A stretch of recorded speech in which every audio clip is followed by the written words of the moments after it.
বৃষ্টি থেকে বিপর্যয়, ধস থেকে ধ্বংস, আর সেই ছবি প্রত্যেক মুহূর্তের আপডেট একেবারে গ্রাউন্ড জিরো থেকে আমাদের প্রতিনিধিরা দর্শকদের সামনে তুলে ধরছেন। প্রত্যেক মুহূর্তে যা যা ঘটছে, বিশেষ করে উদ্ধার কাজের পর যে বাধা, যে পরিস্থিতি আমরা দেখতে পাচ্ছি, সব মুহূর্ত, সব এলাকার ছবি আপনাদের সামনে একই সঙ্গে একই ফ্রেমে 1 থেকে 10টি মুহূর্ত, 10টি ছবি দেখছেন।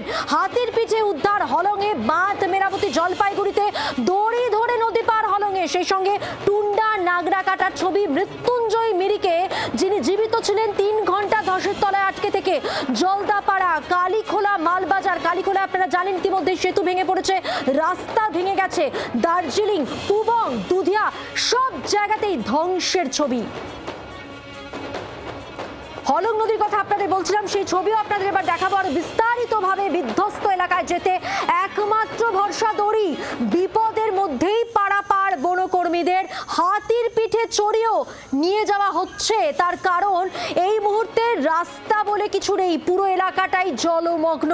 তাই হাতির পিঠে চড়ে ঝুঁকির যাতায়াত দেখতে পাচ্ছেন। যুদ্ধকালীন তৎপরতায় যেমন উদ্ধার কাজ চলছে, যে সমস্ত পর্যটকরা আটকে রয়েছেন বিভিন্ন জায়গায়, তাদের নানাভাবে নানা মাধ্যমে উদ্ধার করা হচ্ছে।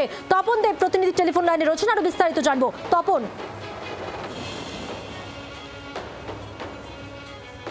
সফরে এসেছিলেন, হাসিমারায় নেমেছেন, সোজা চলে গেছেন জলপাইগুড়িতে।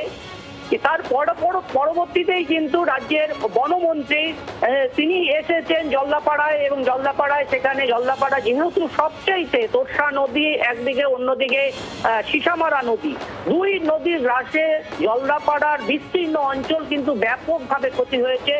জলদাপাড়ার যে হলং বাংলো আছে, সেই হলং বাংলোর যে কাঠের সেতু, সেই কাঠের সেতুটি উড়ে গেছে।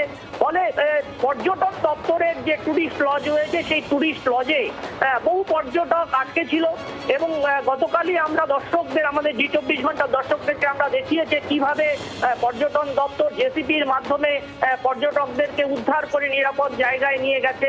এবং তারপর থেকেই দেখেছি যে বন দপ্তরের যে কর্মীরা, তারা তাদের যে বনাঞ্চল, বনমন্ত্রীর যে নির্দেশ যে বনাঞ্চলে বন্য প্রাণী এবং বনাঞ্চল এলাকা যাতে কোনোভাবে আর বিশেষ ক্ষতিগ্রস্ত না হয়, এবং কতটা ক্ষতি হয়েছে তার পুঙ্খানুপুঙ্খানু হিসাব রাজ্যের বন দপ্তরের কর্তারা চাইছে, যে কতটা ক্ষতি হয়েছে এবং কি কি উপায়ে তা মেরামত করা যায়, তারই নির্দেশ গতকালই বনমন্ত্রী দিয়ে গিয়েছিলেন। এবং তার পরবর্তীতে কিন্তু আজকে সকাল থেকে দেখেছি যে হলং নদীর পার্বতী অঞ্চলে যে বনাঞ্চল আছে, সেই বনাঞ্চলের বনকর্মীরা কিন্তু কিভাবে ঝুঁকির যাতায়াত চলছে এবং তার নেপথ্যে কোন কোন বিষয়গুলো, কোন কোন ভাবনাগুলো রয়েছে, অবশ্যই তুমি আমাদের বর্ণনা করলে। তার কারণ এটা ছাড়া আর কোনো উপায় নেই।